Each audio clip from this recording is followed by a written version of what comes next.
ওই চেয়ে দেখুন বাংলার ভাগ্যাকাশে আজ দুর্যোগের ঘনঘটা, তার শ্যামল প্রান্তরে আজ রক্তের আলপনা। জাতির সৌভাগ্য সূর্য আজ অস্তাচলগামী, শুধু সুপ্ত সন্তান শিওরে বসে রুদ্যমনা জননী নিশাবসনের অপেক্ষায় প্রহর গণরায় রত।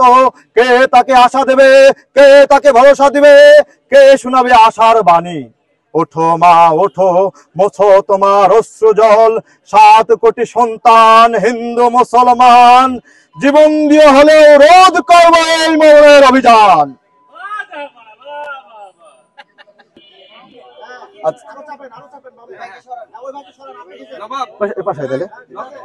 আপনি সামনে তাকিয়ে বলবেন যে আপনি কেন এই রূপে আসলে প্রচারণা এসেছেন রাবিতে, আপনার কি ধরনের ইস্তেহার আছে?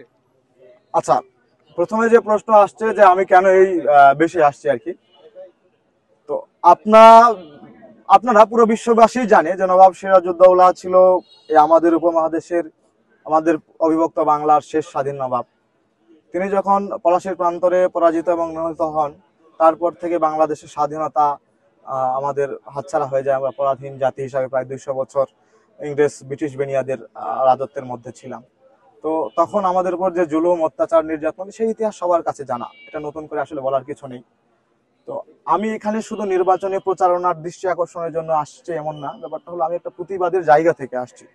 যে আজকে আমাদের সংস্কৃতি কেমন জানি মনে হচ্ছে আবার সেই লর্ডস ক্লাইভ, আমাদের আধিপত্য কেউ কেউ আমাদের এখানে করবার চেষ্টা করছে। তো সেই জায়গা থেকে আমি আমার ভোটারদেরকে এটা জানানোর জন্য আসছি যে পলাশীর প্রান্তরে যেভাবে সিরাজউদ্দৌলাকে পরাজিত এবং নিহত করা হয়েছিল, প্লিজ এই যুদ্ধে এই পলাশীতে আপনারা আমাকে কেউ ছেড়ে যাবেন না, আমাদেরকে কেউ হারাতে দিবেন না। সেই জায়গা থেকে আমি চেষ্টা করছি যে প্রতিবাদ করে, মানে প্রতিবাদের অসঙ্গতি এবং সমাজের অসঙ্গতিটা তুলে ধরে আমাদের সংস্কৃতিতে ভবিষ্যতে কি হতে পারে, কি হতে যাচ্ছে, সেই জায়গাটা আমার ভোটারদের কাছে সচেতন করতে আসছি।